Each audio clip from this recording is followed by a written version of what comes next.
Aku pikir aku mendidiknya, tapi ternyata aku menghancurkannya.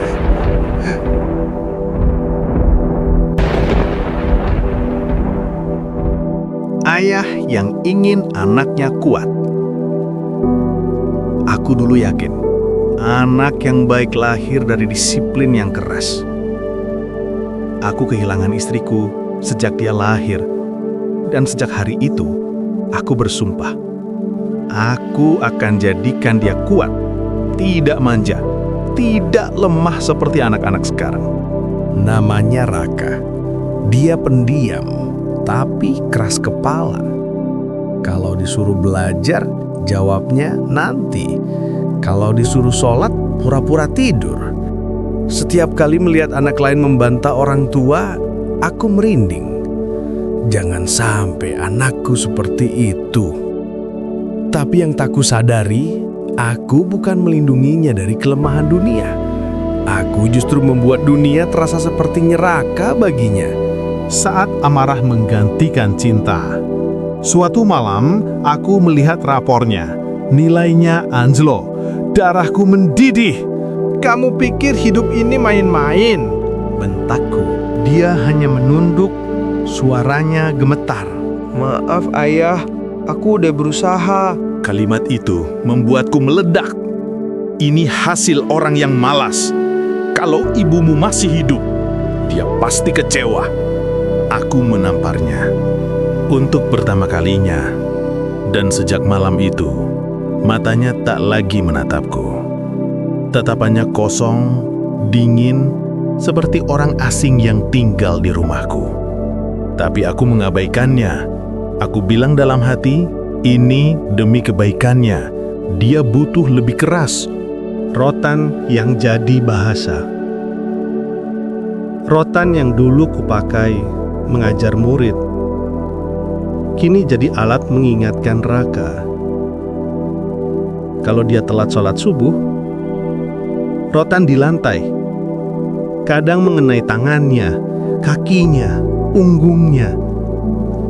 Tetangga mendengar tangisnya. Aku hanya bilang, saya hanya mendidik anak saya. Guru datang, khawatir. Raka takut pada suara keras, Pak.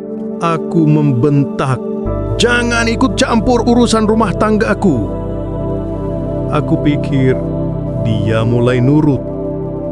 Ternyata dia hanya belajar diam, belajar menyembunyikan rasa sakitnya. Karena baginya, rumah bukan tempat aman, tapi medan perang yang harus ia lalui sendirian. Tulisan yang menghancurkan hatiku. Suatu malam, aku dengar Isa kecil dari kamarnya. Aku membuka pintu. Dia menatap foto ibunya.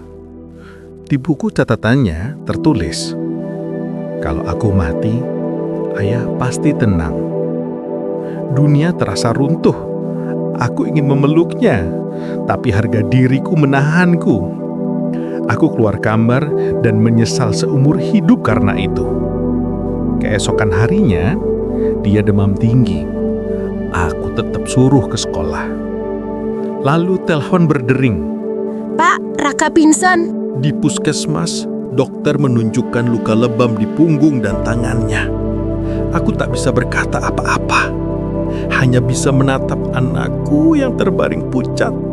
Korban dari didikan yang kukira penuh cinta. Hari terakhir yang tak bisa kubalas.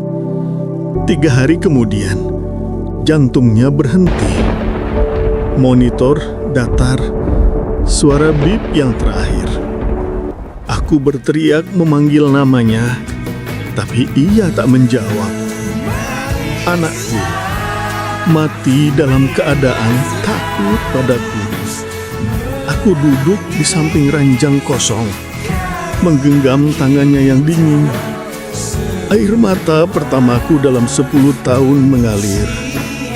Bukan karena kehilangan, tapi karena sadar semua pukulan itu tak membuatnya kuat, justru membuatnya ingin pergi. Rotan yang tak pernah kutinggalkan. Sekarang 2 tahun sudah berlalu. Aku tinggal di kontrakan kecil. Di dinding masih tergantung rotan tua itu. Aku sengaja tak membuangnya, karena setiap kali melihatnya, aku diingatkan kasih sayang tak pernah lahir dari rasa takut. Aku datang ke makamnya setiap minggu, membawa bunga dan roti kesukaannya. Dan setiap kali aku berbisik pelan, "Ayah nggak mendidikmu, nak. Ayah menghancurkanmu. Kalau kamu punya anak, jangan ulangi kesalahanku. Disiplin itu penting, tapi cinta itu wajib. Karena anak yang tumbuh dalam rasa aman akan jauh lebih kuat daripada anak yang dipaksa kuat." Dan di malam-malam sunyi ini, aku hanya berdoa, "Ya Allah, sampaikan pada Raka, Ayah minta maaf." Kisah ini bukan tentang kekerasan, tapi tentang kesalahpahaman terbesar dalam mendidik anak. Semakin keras kau memukul, semakin kuat anakmu akan tumbuh. Padahal yang kau patahkan bukan sifat buruknya, tapi hatinya yang rapuh. Ia adalah ayah tunggal yang kehilangan istrinya sejak anaknya lahir. Ia bersumpah akan menjadikan anaknya kuat. Tapi cara yang ia pilih justru membawa anaknya berhenti selamanya. Kalau kamu pernah membentak anakmu karena nilai rapot buruk, kalau kamu pernah berpikir, dipukul itu demi kebaikannya, maka kisah Pak Arman ini adalah cermin yang perlu kamu hadapi. Semoga konten ini menjadi peringatan lembut bagi setiap orang tua. Anak bukan batu yang harus dipahat dengan kekerasan, tapi benih yang butuh disiram dengan kesabaran dan cinta.